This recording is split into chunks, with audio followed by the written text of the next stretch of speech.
ये पावन श्लोक गुरु अंगद साहब महाराज जी वालों उच्चारण किया गया है। आरंभ दे विच गुरु अंगद साहब महाराज जी ने फरमाया है, जोग शब्दंग, ज्ञान शब्दंग, वेद शब्दंग, ब्राह्मण। शब्दंग का मतलब है धर्म। धन श्री गुरु अंगद साहब महाराज जी ने इस पावन श्लोक के विच सानू समझाया ते आख्या कहंदे जोगियां ने अपना धर्म किस चीज़ नूं बनाया होया सी। ते आरंभ दे विच एक बेनती करदा जावां कि गुरबाणी ने गुरमत ने बहुते धर्मां की गल नहीं की। अकाल पुरख एक है तो उसका धर्म भी एक है। अकाल पुरख के बहुते धर्म नहीं। पातशाह जी ने बाणी दे विच आख्या, एको धर्म दृढ़ सच कोई। जिहड़ा सच नूं दृढ़ कर लवे यही धर्म है।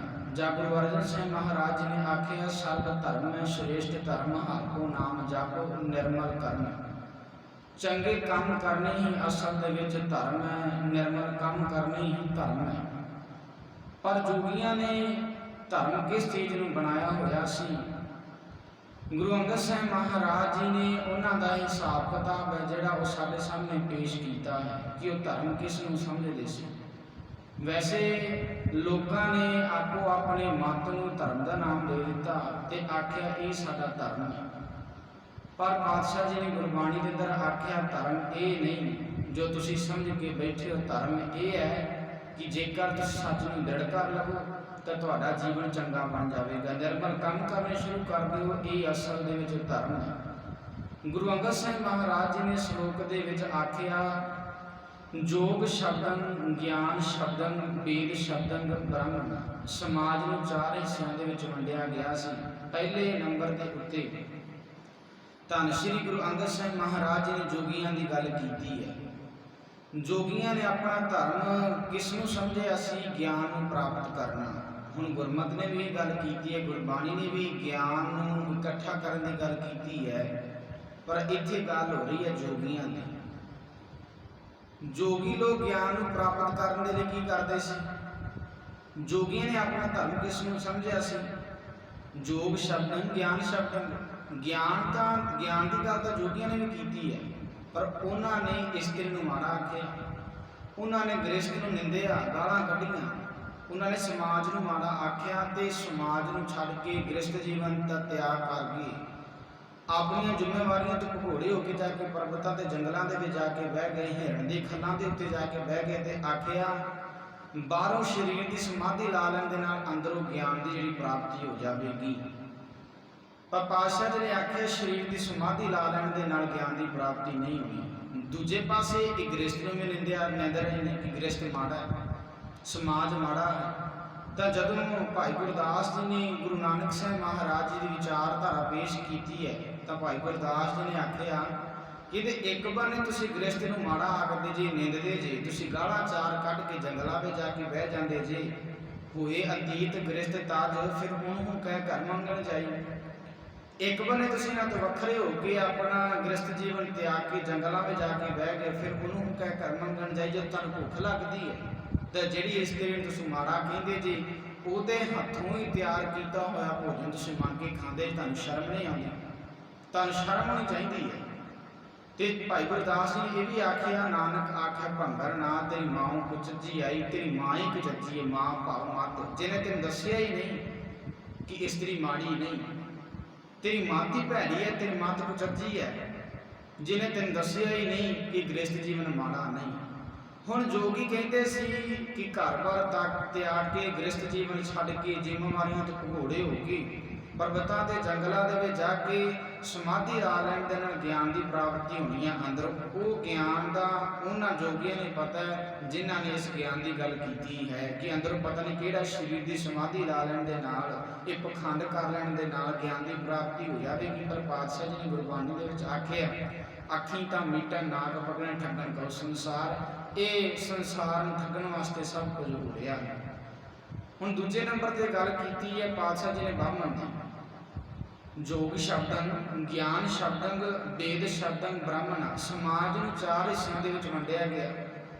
हुण गुरु अंगद साहब महाराज जी ने पुजारी की गल की, बिपर की गल की, ब्राह्मण की गल की है। कहते इन्होंने धर्म किस नूं समझाया सी, वेदां दी विचार करनी। ਗੱਲ ਇਹ ਵੇਦਾਂ ਦੀ ਵੀ ਨਹੀਂ ਮੰਨਦੇ, ਪਰ ਉਹਨਾਂ ਦੀ ਵਿਚਾਰ ਕਰਦੇ ਨੇ। ਜਿਹਨੇ ਇੱਕ ਵੇਦ ਪੜ੍ਹ ਲਿਆ ਉਹਨੂੰ ਵੇਦੀ ਕਿਹਾ ਜਾਂਦਾ ਸੀ, ਜਿਹਨੇ ਦੋ ਵੇਦ ਪੜ੍ਹ ਲਏ ਉਹਨੂੰ ਦੁਵੇਦੀ ਕਿਹਾ ਜਾਂਦਾ ਸੀ, ਜਿਹਨੇ ਤਿੰਨ ਵੇਦ ਪੜ੍ਹ ਲਏ ਉਹਨੂੰ ਤ੍ਰਿਵੇਦੀ, ਤੇ ਜਿਹਨੇ ਚਾਰ ਪੜ੍ਹ ਲਏ ਉਹਨੂੰ ਚਤੁਰਵੇਦੀ ਕਿਹਾ ਜਾਂਦਾ ਸੀ। ਭਾਵ ਜਿਹਨੇ ਜਿੰਨੇ ਵੇਦ ਪੜ੍ਹ ਲਏ ਉਹਦੇ ਨਾਮ ਦੇ ਨਾਲ ਲੇਬਲ ਲੱਗ ਜਾਂਦਾ ਸੀ, ਉਹਦਾ ਸਰਨੇ ਵੀ ਬਣ ਜਾਂਦਾ ਸੀ ਕਿ ਇਹਨੇ ਇੰਨੇ ਵੇਦ ਪੜ੍ਹ ਲਏ। ਪਰ ਪਾਤਸ਼ਾਹ ਜੀ ਕਹਿੰਦੇ ਵੇਦਾਂ ਦੀ ਗੱਲ ਵੈਸੇ ਮੰਨਦੇ ਨਹੀਂ, ਇਹਨਾਂ ਨੇ ਆਪਣਾ ਧਰਮ ਸਮਝਿਆ ਹੋਇਆ ਸੀ ਵੇਦਾਂ ਦੀ ਵਿਚਾਰ ਕਰਨ। ਅੱਗੇ ਪਾਤਸ਼ਾਹ ਜੀ ਕਹਿੰਦੇ ਨੇ ਖੱਤਰੀ ਸ਼ਬਦੰਗ ਸੂਰ ਸ਼ਬਦੰਗ ਸ਼ੂਦਰ ਸ਼ਬਦੰਗ ਪ੍ਰਾਕ੍ਰਿਤਾ।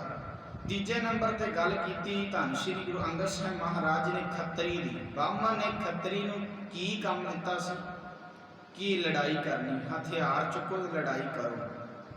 ਹੁਣ ਜੇਕਰ ਬੰਦੇ ਦੇ ਕੋਲ ਬੰਦੇ ਦੇ ਜੀਵਨ ਦੇ ਅੰਦਰ ਚੰਗੀ ਵਿਚਾਰ ਨਹੀਂ, ਜੇ ਚੰਗੇ ਗੁਣ ਨਹੀਂ ਹੈਗੇ ਜੀਵਨ ਦੇ ਵਿੱਚ, ਤਾਂ ਜਦੋਂ ਬੰਦਾ ਹਥਿਆਰ ਚੁੱਕੇਗਾ ਬਹੁਤੀ ਵਾਰ ਬੇਕਸੂਰਾਂ ਤੇ ਜ਼ੁਲਮ ਕਰਦਾ, ਜਿਸ ਦਾ ਕੋਈ ਕਸੂਰ ਹੀ ਨਹੀਂ, ਬੰਦਾ ਉਹਦੇ ਤੇ ਜ਼ੁਲਮ ਕਰਨਾ ਸ਼ੁਰੂ ਕਰ ਦਿੰਦਾ ਜੇਕਰ ਗਿਆਨ ਨਾ ਹੋਵੇ ਬੰਦੇ ਦੇ ਕੋਲ। ਹੁਣ ਗੁਰੂ ਅੰਗਦ ਸਾਹਿਬ ਮਹਾਰਾਜ ਕਹਿੰਦੇ ਹਨ, ਕਹਿੰਦੇ ਖੱਤਰੀ ਦੀ ਡਿਊਟੀ ਕੀ ਲਾਈ? ਬ੍ਰਾਹਮਣ ਨੇ ਆਪਣੇ ਆਪ ਨੂੰ ਉੱਚਾ ਆਖਿਆ ਤੇ ਖੱਤਰੀ ਦੀ ਡਿਊਟੀ ਲਾ ਦਿੱਤੀ, ਤੁਸੀਂ ਲੜਨਾ। ਇਹਨਾਂ ਦੇ ਹਿੱਸੇ ਲੜਨ ਵਾਲਾ ਕੰਮ ਆਇਆ। ਚੌਥੇ ਨੰਬਰ ਤੇ ਗੱਲ ਕੀਤੀ ਪਾਤਸ਼ਾਹ ਜੀ ਨੇ ਸ਼ੂਦਰ ਦੀ। ਸ਼ੂਦਰਾਂ ਦੇ ਹਿੱਸੇ ਪਤਾ ਕਿਹੜਾ ਕੰਮ ਆਇਆ ਸੀ? ਕਿ ਦੂਜਿਆਂ ਦੀ ਸੇਵਾ ਕਰਨੀ, ਦੂਜਿਆਂ ਦਾ ਕੰਮ ਕਰਨਾ, ਦੂਜਿਆਂ ਦਾ ਝਾੜੂ ਪੋਚਾ ਕਰਨਾ, ਉਹਨਾਂ ਦਾ ਮਾਲ ਮੂਤਰ ਚੁੱਕਣਾ, ਕੱਪੜੇ ਧੋ ਲੈਣੇ, ਉਹਨਾਂ ਦੀ ਸੇਵਾ ਕਰਨੀ। ਪਾਤਸ਼ਾਹ ਜੀ ਕਹਿੰਦੇ ਪਰਕ੍ਰਿਤਾ, ਪਰਾਈ ਕਿਰਤ ਕਰਨੀ, ਦੂਜਿਆਂ ਦੀ ਸੇਵਾ ਕਰਨੀ, ਇਹ ਸ਼ੂਦਰ ਦੇ ਹਿੱਸੇ ਕੰਮ ਆਇਆ ਹੈ। ਇਸ ਭਾਰਤ ਦੀ ਧਰਤੀ ਦੇ ਉੱਤੇ ਇਹ ਵੀ ਹਿਸਾਬ ਕਿਤਾਬ ਹੈ ਜਿਹੜਾ ਬਣਿਆ ਰਿਹਾ। ਜਿਹੜਾ ਸ਼ੂਦਰ ਸੀ ਨਾ, ਇਹਨੂੰ ਇੰਨਾ ਨੀਵਾਂ ਸਮਝਿਆ ਜਾਂਦਾ ਸੀ, ਇੰਨੇ ਹਾਲਾਤ ਭੈੜੇ ਹੋ ਚੁੱਕੇ ਸੀ ਕਿ ਜਦੋਂ ਕੋਈ ਸ਼ੂਦਰ ਕੋਈ ਬ੍ਰਾਹਮਣ ਦੇ ਕੋਲੋਂ ਦੀ ਲੰਘਦਾ ਸੀ ਨਾ, ਜਿਹੜਾ ਆਪਣੇ ਆਪ ਨੂੰ ਉੱਚੀ ਜਾਤੀ ਦਾ ਮੰਨਦਾ ਸੀ, ਜਦੋਂ ਕੋਲੋਂ ਵੀ ਸ਼ੂਦਰ ਜਿਹੜਾ ਲੰਘ ਜਾਂਦਾ ਸੀ, ਜਿਹਨੂੰ ਸ਼ੂਦਰ ਮੰਨਿਆ ਜਾਂਦਾ ਸੀ, ਤਾਂ ਕਿਹਾ ਜਾਂਦਾ ਸੀ ਕਿ ਸ਼ੂਦਰ ਲੋਕ ਮੂੰਹ ਟੱਟਦੇ ਸੀ ਤੇ ਬ੍ਰਾਹਮਣ ਦੇ ਮੂੰਹ ਦੇ ਵਿੱਚ ਥੁੱਕ ਸੁੱਟ ਕੇ ਜਾਂਦਾ ਸੀ, ਤੂੰ ਮੇਰੇ ਕੋਲੋਂ ਕਿਉਂ ਲੰਘਿਆ। ਇਸ ਭਾਰਤ ਦੀ ਧਰਤੀ ਉੱਤੇ ਇਹੋ ਜਿਹੇ ਭੈੜੇ ਹਾਲਾਤ ਬਣੇ ਕਿ ਜਦੋਂ ਕਿਸੇ ਮੰਨੇ ਜਾਂਦੇ ਸ਼ੂਦਰ ਦੇ ਕੰਨ ਦੇ ਵਿੱਚ ਕਿਸੇ ਧਾਰਮਿਕ ਗ੍ਰੰਥ ਦੀ ਪੰਕਤੀ ਸੀ, ਜਿਹੜੀ ਉਹ ਆਵਾਜ਼ ਆ ਰਹੀ ਸੀ ਉਹਦੇ ਕੰਨ ਵਿੱਚ ਪੈ ਜਾਂਦੀ ਸੀ ਨਾ, ਤਾਂ ਸਿੱਕਾ ਪਿਘਲਾ ਕੇ ਉਸ ਸ਼ੂਦਰ ਦੇ ਕੰਨ ਦੇ ਵਿੱਚ ਪਾਇਆ ਜਾਂਦਾ ਸੀ। ਜੇਕਰ ਆਪਣੀ ਜ਼ੁਬਾਨ ਦੇ ਨਾਲ ਸ਼ੂਦਰ ਕੋਈ ਧਾਰਮਿਕ ਗ੍ਰੰਥ ਪੜ੍ਹ ਲੈਂਦਾ ਸੀ ਤਾਂ ਉਸ ਦੀ ਜ਼ੁਬਾਨ ਜਿਹੜੀ ਵੜ ਦਿੱਤੀ ਜਾਂਦੀ ਸੀ ਕਿ ਇਸਨੇ ਧਾਰਮਿਕ ਗ੍ਰੰਥ ਪੜ੍ਹ ਕੇ ਲਿਆ। ਇੰਨੇ ਮਾੜੇ ਹਾਲਾਤ ਸੀ ਇਸ ਭਾਰਤ ਦੇ। ਪਰ ਗੁਰੂ ਸਾਹਿਬਾਨਾਂ ਨੇ ਸਾਨੂੰ ਇਹਦੇ ਵਿੱਚੋਂ ਕੱਢਿਆ, ਬੜਾ ਲੰਮਾ ਸਮਾਂ ਲਾ ਕੇ ਇਸ ਨਰਕ ਦੇ ਵਿੱਚੋਂ ਸਾਨੂੰ ਕੱਢਿਆ। ਜੋ ਕੋਈ ਸ਼ੂਦਰ ਦੇ ਨਾਲ ਕੀਤਾ ਜਾਂਦਾ ਸੀ ਨਾ, ਵੈਸੇ ਉਹਨਾਂ ਦੇ ਹਿਸਾਬ ਨਾਲ ਅਸੀਂ ਵੀ ਸ਼ੂਦਰ, ਪਰ ਗੁਰੂ ਸਾਹਿਬ ਜੀ ਨੇ ਸਾਨੂੰ ਇਹਨਾਂ ਚੀਜ਼ਾਂ ਵਿੱਚੋਂ ਕੱਢਿਆ ਤੇ ਆਖਿਆ ਇੱਥੇ ਕੋਈ ਜਾਤ ਪਾਤ ਨਹੀਂ, ਧਰਮ ਸਾਰਿਆਂ ਦੇ ਇੱਕੋ ਹੀ ਹੈ, ਉਪਦੇਸ਼ ਸਭਨਾਂ ਦੇ ਲਈ ਸਾਂਝਾ ਹੈ, ਖੱਤਰੀ ਬ੍ਰਾਹਮਣ ਸ਼ੂਦ ਵੈਸ਼ ਉਪਦੇਸ਼ ਚਾਂ ਵਰਨਾਂ ਕੋ ਸਾਂਝਾ। ਹੁਣ ਇੱਥੇ ਪਾਤਸ਼ਾਹ ਜੀ ਨੇ ਇਹ ਗੱਲ ਸਮਝਾਈ ਹੈ ਕਿ ਇਹਨਾਂ ਨੇ ਆਪਣਾ ਆਪਣਾ ਧਰਮ ਕਿਸ ਚੀਜ਼ ਨੂੰ ਸਮਝਿਆ ਸੀ। ਜੋਗੀ ਨੇ ਗਿਆਨ ਨੂੰ ਪ੍ਰਾਪਤ ਕਰਨਾ, ਸਮਾਧੀ ਲਾ ਕੇ ਉਸਨੂੰ ਧਰਮ ਸਮਝ ਕੇ ਬੈਠਾ ਸੀ। ਬ੍ਰਾਹਮਣ ਹੈ ਜਿਹੜਾ ਉਹ ਵੇਦਾਂ ਦੇ ਵਿਚਾਰ ਕਰਨ ਧਰਮ ਸਮਝ ਕੇ ਬੈਠਾ ਸੀ। ਖੱਤਰੀ ਨੂੰ ਕਿਹੜਾ ਧਰਮ ਦਿੱਤਾ ਗਿਆ? ਤੂੰ ਲੜਨਾ, ਲੜਾਈ ਕਰਨੀ ਹੈ। ਤੇ ਸ਼ੂਦਰ ਦੇ ਸੇ ਕੰਮ ਆਇਆ ਦੂਜਿਆਂ ਦੀ ਸੇਵਾ ਕਰਨੀ। ਦੂਜਿਆਂ ਦੀ ਸੇਵਾ ਕਰਨੀ ਸ਼ੂਦਰ ਦਾ ਧਰਮ ਬਣਾ ਦਿੱਤਾ ਗਿਆ ਹੈ। ਇੱਕ ਦੂਜੇ ਦਾ ਕੰਮ ਨਹੀਂ ਕਰ ਸਕਦੇ, ਜਿਹੜਾ ਇਹਨਾਂ ਦੇ ਸੇ ਕੰਮ ਆਇਆ ਉਹੀ ਕੰਮ ਕਰਨਾ, ਇੱਕ ਦੂਜੇ ਦਾ ਕੰਮ ਨਹੀਂ ਸੀ ਕਰ ਸਕਦੇ। ਪਰ ਜਦੋਂ ਗੁਰਮਤਿ ਦੀ ਗੱਲ ਕਰੀਏ ਨਾ, ਤਾਂ ਪਾਤਸ਼ਾਹ ਜੀ ਨੇ ਸਾਰਿਆਂ ਨੂੰ ਇਕੱਠਿਆ ਕੀਤਾ ਹੈ ਤੇ ਪਾਤਸ਼ਾਹ ਜੀ ਨੇ ਗਿਆਨ ਪ੍ਰਾਪਤ ਕਰਨ ਦੀ ਵੀ ਗੱਲ ਕੀਤੀ ਹੈ। ਇੱਥੇ ਜੋਗੀ ਕਹਿੰਦਾ ਸੀ ਗਿਆਨ ਪ੍ਰਾਪਤ ਕਰਨਾ ਸਮਾਧੀ ਲਾ ਕੇ, ਪਰ ਪਾਤਸ਼ਾਹ ਜੀ ਨੇ ਆਖਿਆ ਸਮਾਧੀ ਲਾ ਕੇ, ਸਰੀਰ ਦੀ ਸਮਾਧੀ ਲਾ ਕੇ ਨਾ ਗਿਆਨ ਦੀ ਪ੍ਰਾਪਤੀ ਨਹੀਂ ਹੋਣੀ। ਗਿਆਨ ਦੀ ਪ੍ਰਾਪਤੀ ਕਰਨੀ ਤਾਂ ਮਨ ਦੀ ਸਮਾਧੀ ਲਾਉਣੀ ਪੈਣੀ ਤੈਨੂੰ। ਮਨ ਤੇਰਾ ਭਟਕਦਾ ਫਿਰਦਾ ਥਾਂ ਥਾਂ ਤੇ, ਸਰੀਰ ਦੀ ਤੂੰ ਸਮਾਧੀ ਲਾ ਕੇ ਲੋਕਾਂ ਨੂੰ ਵਹਿਮਾਂ ਭਰਮਾਂ ਦੇ ਵਿੱਚ, ਪਖੰਡ ਦੇ ਵਿੱਚ ਪਾ ਰਿਹਾ ਕਿ ਮੈਂ ਬੜਾ ਧਰਮੀ ਹਾਂ।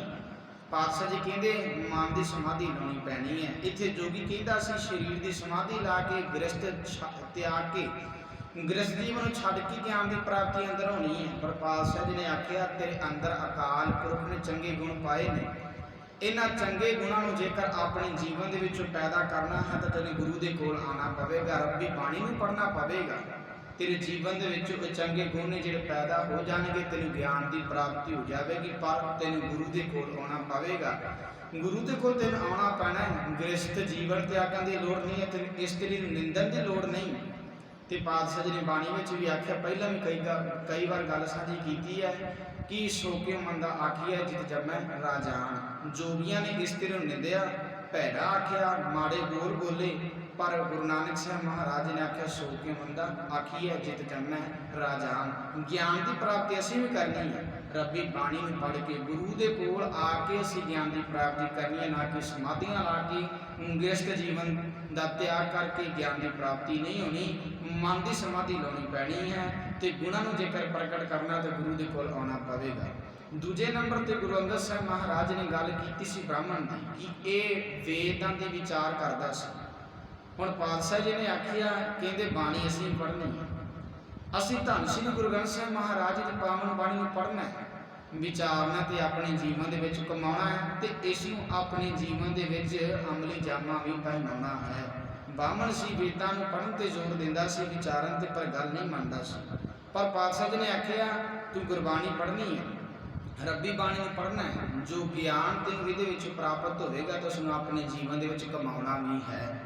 ਤੀਜੇ ਨੰਬਰ ਤੇ ਗੁਰੂ ਅੰਗਦ ਸਾਹਿਬ ਮਹਾਰਾਜ ਨੇ ਗੱਲ ਕੀਤੀ ਹੈ ਖੱਤਰੀ ਦੀ। ਖੱਤਰੀ ਦੇ ਹਿੱਸੇ ਆਇਆ ਸੀ ਲੜਨਾ। ਹੁਣ ਜੇਕਰ ਬੰਦੇ ਦੇ ਕੋਲ ਗਿਆਨ ਨਾ ਹੋਵੇ, ਚੰਗੇ ਵਿਚਾਰ ਨਹੀਂ, ਤਾਂ ਬਹੁਤੀ ਵਾਰ ਦੂਜਿਆਂ ਤੇ ਅਤਿਆਚਾਰ ਵੀ ਕਰਦਾ ਹੈ। ਪਰ ਪਾਤਸ਼ਾਹ ਜੀ ਕਹਿੰਦੇ ਜੇ ਤੂੰ ਗੁਰੂ ਦੇ ਕੋਲ ਆਵੇਂਗਾ, ਗੁਰੂ ਤੋਂ ਗਿਆਨ ਪ੍ਰਾਪਤ ਕਰੇਗਾ, ਗੁਰਬਾਣੀ ਨੂੰ ਪੜ੍ਹੇਗਾ, ਵਿਚਾਰੇਗਾ, ਆਪਣੇ ਜੀਵਨ ਦੇ ਵਿੱਚ ਕਮਾਵੇਂਗਾ, ਜੇਕਰ ਤੇਰੇ ਕੋਲ ਚੰਗੇ ਗੁਣ ਹੋਣਗੇ ਨਾ, ਜੇਕਰ ਤੂੰ ਤਲਵਾਰ ਚੁੱਕੇਗਾ, ਇਹ ਕਿਸੇ ਤੇ ਜ਼ੁਲਮ ਨਹੀਂ ਕਰੇਗੀ, ਇਹ ਤੇ ਆਪਦੀ ਵੀ ਰੱਖਿਆ ਕਰੇਗੀ ਤੇ ਉੱਥੇ ਦੂਜਿਆਂ ਦੇ ਜਿੱਥੇ ਅਤਿਆਚਾਰ ਹੋਏ ਉਹਨਾਂ ਨੂੰ ਵੀ ਬਚਾਵੇਗੀ। ਤੇ ਜਿਨ੍ਹਾਂ ਦੇ ਕੋਲ ਗਿਆਨ ਨਹੀਂ ਸੀ ਨਾ, ਇਹ ਤਲਵਾਰਾਂ ਨੇ ਦੂਜਿਆਂ ਤੇ ਜ਼ੁਲਮ ਵੀ ਕੀਤਾ ਸੀ, ਇਤਿਹਾਸ ਨੂੰ ਪੜ੍ਹ ਕੇ ਵੇਖ ਸਕਦੇ ਹਾਂ। ਜਿਨ੍ਹਾਂ ਦੇ ਕੋਲ ਰੱਬੀ ਗੁਣ ਨਹੀਂ ਸੀ, ਰੱਬੀ ਗਿਆਨ ਨਹੀਂ ਸੀ, ਜਿਨ੍ਹਾਂ ਨੇ ਗੁਰਬਾਣੀ ਨਹੀਂ ਪੜ੍ਹਿਆ, ਆਪਣੇ ਜੀਵਨ ਦੇ ਵਿੱਚ ਅਮਲੀ ਜਾਮਾ ਨਹੀਂ ਪਹਿਨਾਇਆ ਨਾ, ਉਹਨਾਂ ਨੇ ਦੂਜਿਆਂ ਤੇ ਅਤਿਆਚਾਰ ਵੀ ਕੀਤੇ ਨੇ, ਉਹਨਾਂ ਨੇ ਧੀਆਂ ਭੈਣਾਂ ਦੇ ਨਾਲ ਧੱਕੇ ਵੀ ਕੀਤੇ ਨੇ, ਜਿਨ੍ਹਾਂ ਦੇ ਕੋਲ ਗਿਆਨ ਨਹੀਂ ਸੀ। ਪਾਤਸ਼ਾਹ ਜੀ ਕਹਿੰਦੇ ਗਿਆਨ ਤੂੰ ਪ੍ਰਾਪਤ ਕਰਨਾ ਹੈ, ਬਾਣੀ ਨੂੰ ਪੜ੍ਹਨਾ ਹੈ, ਵਿਚਾਰਨਾ ਹੈ, ਜੀਵਨ ਦੇ ਵਿੱਚ ਕਮਾਉਣਾ ਹੈ, ਤੇ ਜੇਕਰ ਫਿਰ ਤੂੰ ਹਥਿਆਰ ਚੁੱਕੇਗਾ ਨਾ ਤਾਂ ਫਿਰ ਇਹ ਕਿਸੇ ਤੇ ਜ਼ੁਲਮ ਨਹੀਂ ਕਰੇਗਾ। ਚੌਥੇ ਨੰਬਰ ਤੇ ਸ਼ੂਦਰ ਦੀ ਗੱਲ ਆਈ। ਸ਼ੂਦਰ ਦੇ ਹਿੱਸੇ ਆਇਆ ਸੀ ਕੰਮ। ਸ਼ੂਦਰ ਦਾ ਧਰਮ ਕਿਸ ਚੀਜ਼ ਨੂੰ ਬਣਾਇਆ ਗਿਆ ਸੀ? ਦੂਜਿਆਂ ਦੀ ਸੇਵਾ ਕਰਨੀ, ਪਰਾਈ ਸੇਵਾ ਕਰਨੀ। ਤੇ ਉੱਪਰ ਪਾਤਸ਼ਾਹ ਜੀ ਨੇ ਆਖਿਆ ਸ਼ੂਦਰਾਂ ਦਾ ਧਰਮ ਬਣਾ ਦਿੱਤਾ ਗਿਆ ਸੀ ਦੂਜਿਆਂ ਦੀ ਸੇਵਾ ਕਰਨੀ, ਆਪ ਤੋਂ ਉੱਚਿਆਂ ਦੀ। ਪਰ ਜੇਕਰ ਇੱਕ ਸਿੱਖ ਗੁਰਦੁਆਰੇ ਆਵੇਗਾ ਨਾ, ਇੱਥੇ ਆ ਕੇ ਝਾੜੂ ਵੀ ਲਾਵੇਗਾ, ਇੱਥੇ ਆ ਕੇ ਪੋਚਾ ਵੀ ਲਾਵੇਗਾ, ਇੱਥੇ ਆ ਕੇ ਭਾਂਡਿਆਂ ਦੀ ਸੇਵਾ ਵੀ ਕਰੇਗਾ, ਇੱਥੇ ਆ ਕੇ ਲੰਗਰ ਦੀ ਸੇਵਾ ਵੀ ਕਰੇਗਾ। ਵੇਖੋ ਪਾਤਸ਼ਾਹ ਜੀ ਦੀ ਵਿਸ਼ਾਲ ਜਿਹੜੀ ਸੋਚ ਹੈ ਕਿੰਨੀ ਵਿਸ਼ਾਲ ਸੀ। ਪਾਤਸ਼ਾਹ ਜੀ ਨੇ ਸਾਨੂੰ ਇਸ ਨਰਕ ਦੇ ਵਿੱਚੋਂ ਕੱਢ ਕੇ ਇੱਕ ਥਾਂ ਤੇ ਇਕੱਠਿਆ ਕੀਤਾ। ਉਹ ਇੱਕ ਦੂਜੇ ਦਾ ਕੰਮ ਨਹੀਂ ਕਰ ਸਕਦੇ ਸੀ, ਪਰ ਪਾਤਸ਼ਾਹ ਜੀ ਕਹਿੰਦੇ ਸਿੱਖ ਸਾਰੇ ਕੰਮ ਹੀ ਕਰ ਸਕਦਾ ਹੈ। ਉਸਨੇ ਗਿਆਨ ਦੀ ਪ੍ਰਾਪਤੀ ਵੀ ਕਰਨੀ ਹੈ, ਬਾਣੀ ਨੂੰ ਵੀ ਪੜ੍ਹਨਾ ਹੈ, ਉਸਨੇ ਤਲਵਾਰ ਵੀ ਚੁੱਕਣੀ ਹੈ, ਪਰ ਉਦੋਂ ਜਦੋਂ ਕਿਸੇ ਤੇ ਜ਼ੁਲਮ ਹੋ ਰਿਹਾ ਹੈ ਉਸਨੇ ਸੇਵਾ ਵੀ ਕਰਨੀ ਹੈ। ਗੁਰਦੁਆਰੇ ਦੇ ਵਿੱਚ ਆ ਕੇ ਵਿੱਚ ਦੁਨੀਆ ਸੇਵ ਕਮਾਈ ਹੈ ਤਾਂ ਦਰਗਾਹ ਬੈਸਣ ਪਾਈਏ। ਪਾਤਸ਼ਾਹ ਜੀ ਨੇ ਸਾਰਿਆਂ ਨੂੰ ਇੱਕ ਥਾਂ ਤੇ ਇਕੱਠਿਆ ਕਰ ਦਿੱਤਾ ਤੇ ਭੇਦਭਾਵ ਦੀ ਜਿਹੜੀ ਇੱਕ ਦੂਜੇ ਦੇ ਨਾਲ ਜਿਹੜਾ ਭੇਦਭਾਵ ਕੀਤਾ ਜਾਂਦਾ ਸੀ, ਈਰਖਾ ਸੀ ਜਿਹੜੀ, ਉਸ ਨੂੰ ਖਤਮ ਕਰ ਦਿੱਤਾ ਗਿਆ। ਹੁਣ ਅੱਗੇ ਪਾਤਸ਼ਾਹ ਜੀ ਕਹਿੰਦੇ ਸਰਬ ਸ਼ਬਦੰ ਏਕ ਸ਼ਬਦੰ ਜੇ ਕੋ ਜਾਣੈ ਭਿਓ। ਸਰਬ ਸ਼ਬਦੰ ਏਕ ਸ਼ਬਦੰ। ਪਾਤਸ਼ਾਹ ਜੀ ਕਹਿੰਦੇ ਜਿੰਨੇ ਧਰਮਾਂ ਦੇ ਉੱਤੇ ਗੱਲ ਕੀਤੀ ਗਈ ਹੈ ਨਾ, ਜੋਗੀਆਂ ਨੇ ਧਰਮ ਕਿਸ ਨੂੰ ਬਣਾਇਆ, ਬ੍ਰਾਹਮਣ ਨੇ ਧਰਮ ਕਿਸ ਨੂੰ ਬਣਾਇਆ ਹੈ, ਅੱਗੇ ਖੱਤਰੀ ਦਾ ਧਰਮ ਕਿਸ ਚੀਜ਼ ਨੂੰ ਬਣਾ ਦਿੱਤਾ ਗਿਆ ਤੇ ਸ਼ੂਦਰਾਂ ਦਾ ਧਰਮ ਕਿਸ ਚੀਜ਼ ਨੂੰ ਬਣਾ ਗਿਆ। ਕਹਿੰਦੇ ਇਹਨਾਂ ਤੋਂ ਉੱਤੇ ਵੀ ਇੱਕ ਧਰਮ ਹੈ, ਸਰਬ ਸ਼ਬਦੰ ਏਕ ਸ਼ਬਦੰ ਜੇ ਕੋ ਜਾਣੈ ਭਿਓ। ਕਹਿੰਦੇ ਇਹਨਾਂ ਤੋਂ ਉੱਤੇ ਇੱਕ ਧਰਮ ਹੈ, ਉਹ ਕਿਹੜਾ ਹੈ? ਏਕੋ ਧਰਮ ਦ੍ਰਿੜ੍ਹੈ ਸੱਚ ਕੋਈ, ਗੁਰਮਤਿ ਪੂਰਾ ਜੁਗ ਜੁਗ ਸੋਈ। ਸਰਬ ਧਰਮ ਹੈ ਸ਼੍ਰੇਸ਼ਟ ਧਰਮ, ਹਰਿ ਕੋ ਨਾਮ ਜਪ ਨਿਰਮਲ ਕਰਮ। ਪਾਤਸ਼ਾਹ ਜੀ ਕਹਿੰਦੇ ਜਿਹੜਾ ਬੰਦਾ ਇਸ ਗੱਲ ਨੂੰ ਸਮਝ ਲਵੇ ਨਾ, ਜੇ ਕੋ ਜਾਣੈ ਭਿਓ, ਜਿਹੜਾ ਇਸ ਗੱਲ ਨੂੰ ਸਮਝ ਲੈਂਦਾ ਉਸ ਦਾ ਜੀਵਨ ਹੈ ਜਿਹੜਾ ਉਹ ਸੋਹਣਾ ਬਣ ਜਾਂਦਾ ਹੈ, ਚੰਗਾ ਬਣ ਜਾਂਦਾ, ਉਹਦੇ ਜੀਵਨ ਦੀ ਚੜ੍ਹਦੀ ਕਲਾ ਬਣ ਜਾਂਦੀ ਹੈ। ਪਾਤਸ਼ਾਹ ਜੀ ਕਹਿੰਦੇ ਕਿਹੜੇ ਤੂੰ ਧੰਦਿਆਂ ਦੇ ਵਿੱਚ ਫਸ ਕੇ ਬੈਠਾ, ਕਿਹੜੇ ਤੂੰ ਵਹਿਮਾਂ ਭਰਮਾਂ ਦੇ ਵਿੱਚ ਫਸ ਕੇ ਬੈਠਾ, ਕਈ ਧਰਮ ਬਣਾ ਕੇ ਤੂੰ ਤਾਂ ਬਹਿ ਗਿਆ। ਧਰਮ ਸਿਰਫ ਇੱਕੋ ਹੀ ਹੈ, ਜੇਕਰ ਇਸ ਗੱਲ ਨੂੰ ਸਮਝ ਲਵੇਂਗਾ ਤੇਰਾ ਜੀਵਨ ਹੈ ਜਿਹੜਾ ਉਹ ਚੰਗਾ ਬਣ ਜਾਵੇਗਾ। ਨਾਨਕ ਤਾਂ ਕਾ ਦਾਸ ਹੈ ਸੋਈ ਨਿਰੰਜਨ ਦੇਵ। ਹੁਣ ਇੱਥੇ ਇਹ ਨਾ ਸਮਝ ਲਿਆ ਜੇ ਕਿ ਇੱਥੇ ਪਾਤਸ਼ਾਹ ਜੀ ਨੇ ਆਖਿਆ ਕਿ ਜਿਹਨੇ ਇਸ ਗੱਲ ਨੂੰ ਸਮਝ ਲਿਆ, ਜਿਹੜੀ ਉੱਤੇ ਪਾਤਸ਼ਾਹ ਜੀ ਨੇ ਸਾਨੂੰ ਸਮਝਾਈ ਹੈ, ਤੇ ਮੈਂ ਉਸ ਦਾ ਦਾਸ ਹਾਂ।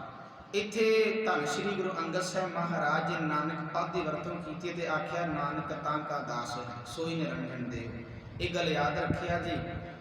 ਪਾਤਸ਼ਾਹ ਜੀ ਨੇ ਚਾਹੇ ਗੁਰੂ ਨਾਨਕ ਸਾਹਿਬ ਮਹਾਰਾਜ ਜੀ ਦੀ ਗੱਲ ਕਰ ਲਈਏ, ਚਾਹੇ ਗੁਰੂ ਅੰਗਦ ਸਾਹਿਬ ਮਹਾਰਾਜ ਜੀ ਦੀ, ਗੁਰੂ ਅਮਰਦਾਸ ਪਾਤਸ਼ਾਹ ਜੀ ਦੀ, ਉਹਨਾਂ ਨੇ ਕਿਸੇ ਬੰਦੇ ਦੇ ਦਾਸ ਹੋਣ ਦੀ ਗੱਲ ਨਹੀਂ ਕੀਤੀ ਕਿ ਮੈਂ ਕਿਸੇ ਬੰਦੇ ਦਾ ਦਾਸ ਹਾਂ, ਕਿ ਮੈਂ ਉਸ ਬੰਦੇ ਦਾ ਦਾਸ ਹਾਂ ਜਿਸ ਨੇ ਇਸ ਗੱਲ ਨੂੰ ਸਮਝਿਆ ਹੈ। ਨਹੀਂ, ਇਹੋ ਜਿਹੀ ਕੋਈ ਗੱਲ, ਇਸ ਪੰਕਤੀ ਨੂੰ ਸਮਝਣਾ ਪਵੇਗਾ। ਨਾਨਕ ਤਾਂ ਕਾ ਦਾਸ ਹੈ ਸੋਈ ਨਿਰੰਜਨ ਦੇਵ। ਪਾਤਸ਼ਾਹ ਜੀ ਕਹਿੰਦੇ ਨੇ ਕਿ ਨਾਨਕ ਤਾਂ ਕਾ ਦਾਸ ਹੈ, ਨਾਨਕ ਤਾਂ ਉਹਦਾ ਦਾਸ ਹੈ, ਤਾਂ ਕਾ ਪਾਵਸ ਅਕਾਲ ਪੁਰਖ ਦਾ, ਸੋਈ ਨਿਰੰਜਨ ਦੇਵ, ਜਿਹੜਾ ਅਕਾਲ ਪੁਰਖ ਮਾਇਆ ਦੀ ਕਾਲਖ ਤੋਂ ਰਹਿਤ ਹੈ, ਜਿਹਦੇ ਉੱਤੇ ਮਾਇਆ ਦੀ ਕਾਲਖ ਦਾ ਕੋਈ ਪ੍ਰਭਾਵ ਪੈ ਨਹੀਂ ਸਕਦਾ, ਨਾਨਕ ਤਾਂ ਉਹਦਾ ਦਾਸ ਹੈ। ਇੱਥੇ ਧੰਨ ਸ਼੍ਰੀ ਗੁਰੂ ਨਾਨਕ ਸਾਹਿਬ ਮਹਾਰਾਜ ਜੀ ਨੇ ਇਹ ਗੱਲ ਸਮਝਾਈ ਹੈ, ਨਾ ਕਿ ਇਹ ਆਖਿਆ ਕਿ ਮੈਂ ਕਿਸੇ ਬੰਦੇ ਦਾ ਦਾਸ ਹਾਂ।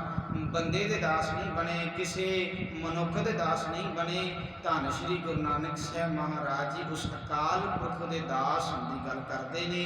ਧੰਨ ਸ਼੍ਰੀ ਗੁਰੂ ਅੰਗਦ ਸਾਹਿਬ ਮਹਾਰਾਜ ਜੀ ਨਾਨਕ ਪਦ ਦੀ ਵਰਤੋਂ ਕੀਤੀ ਤੇ ਆਖਿਆ ਨਾਨਕ ਤਾਂ ਕਾ ਦਾਸ ਹੈ, ਨਾਨਕ ਤਾਂ ਉਸ ਅਕਾਲ ਪੁਰਖ ਦਾ ਦਾਸ ਹੈ, ਸੋਈ ਨਿਰੰਜਨ ਦੇਵ, ਜਿਹੜਾ ਅਕਾਲ ਪੁਰਖ ਮਾਇਆ ਦੀ ਕਾਲਕ ਤੋਂ ਰਹਿਤ ਹੈ। ਇਸ ਪਾਵਨ ਸ਼ਲੋਕ ਦੇ ਰਾਹੀਂ ਧੰਨ ਸ਼੍ਰੀ ਗੁਰੂ ਅੰਗਦ ਸਾਹਿਬ ਮਹਾਰਾਜ ਨੇ ਇਹ ਉਪਦੇਸ਼ ਸਾਨੂੰ ਦੇਣਾ ਕੀਤਾ ਹੈ ਕਿ ਗੁਰਬਾਣੀ ਨੇ, ਗੁਰੂ ਸਾਹਿਬਾਨਾਂ ਨੇ ਸਾਨੂੰ ਇਸ ਨਰਕ ਦੇ ਵਿੱਚੋਂ ਕੱਢ ਕੇ, ਜਿਹੜੇ ਸਮਾਜ ਦੇ ਵਿੱਚ ਚਾਰ ਹਿੱਸਿਆਂ ਦੇ ਵਿੱਚ ਵੰਡਿਆ ਗਿਆ ਸੀ, ਉਹਦੇ ਵਿੱਚੋਂ ਕੱਢ ਕੇ ਸਾਨੂੰ ਇੱਕ ਥਾਂ ਤੇ ਇਕੱਠਾ ਕੀਤਾ ਤੇ ਇਕੱਠੇ ਰਲ ਮਿਲ ਕੇ ਰਹਿੰਦੇ ਆ, ਜਿਹੜਾ ਉਹ ਸਿੱਖਿਆ ਦਿੱਤੀ ਹੈ ਕਿ ਅਸੀਂ ਇਕੱਠੇ ਰਲ ਮਿਲ ਕੇ ਰਹਿਣਾ ਹੈ ਤੇ ਗੁਰਬਾਣੀ ਤੋਂ ਗਿਆਨ ਵੀ ਪ੍ਰਾਪਤ ਕਰਨਾ ਹੈ, ਪੜ੍ਹਨਾ ਵੀ ਹੈ।